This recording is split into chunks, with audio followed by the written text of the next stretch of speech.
think it's working. All right, cool. Hold on, let me zoom out here. Shoot. Okay. So this is my one for finishing that I'm doing for makeup. I'll just email you a link to this YouTube video and then email you the PDF. So this is for finishing. This is for U11. We have 11 players. Like that's, or let's say U12, I guess, because U12 would be U10, U12. U12, you'd have 11 players at this point. I would say it's not very common that you would have more than 12 or more than 11 players, especially like a rec league or something like that. So for this, we're going to need cones, 2 colored pennies. That's I guess actually 3 because we'll have a neutral. But so it's for the blue and the red, and then so we're going to start with the stack stretch and dynamic warm up. Start with 30 minutes of fitness, and that's our warm up, and 60 minutes of together time. It's a 90-minute total.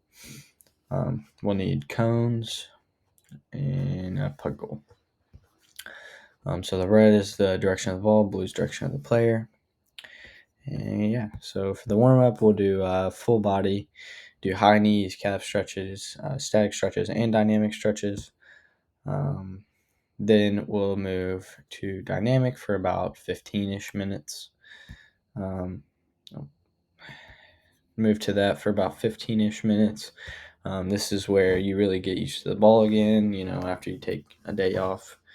Got to get the rust off. But so then you're just kind of passing in a circle here. You check your teammate, you call their name, or you say like ball, call for be like ball. Since it's 12U, I would say 2 touch max. You get older, 1 touch. But I think for 12U, I feel like 2 touch is pretty good. So for this tactical here, I figure out how to zoom in. So this is a very, very common drill that a lot of younger kids do. I did whenever I was younger, and I really liked it. I feel like it has, it sets you up for a good basis of overlapping. So then you have that overlap pass in your arsenal, and then you're also working on finishing in the 4 corners. So the goal is to finish in one of the 4 corners. If it's going to be on the ground, keep it hard. You can't just like play like a baby ball, and I guess if you're this close, yeah, but like I think ideally you'd want to come more off outside of the 18 and take a shot from there. Try to either get a hard pass on the ground for a shot or get up in the corner. This is really just teaches them to play the ball away from the keeper and stressful situations, because I know I definitely could use that. I think everybody could use more of being able to get the ball away from the keeper. So simulate the overlap pass. You start here, you pass here, and then you can either go from the right or the left. The wall pass guy, he decides which way you go. So he'll play the ball and you'll run onto it. This is where I would say 1 touch before shot max. Ideally hit it first time, but they're 12. So if you need to take a touch, take a touch. Also the wall pass may never be perfect, but it's just working on finishing in a tactical setting. Then we're going to build a 3v3 with the same idea of overlap passing. To score, you have to have overlap. Considering this is a finishing, first to 3, after you get 3, you switch sides here. So the red would defend the big goal and the blue would defend the 2 pug goals.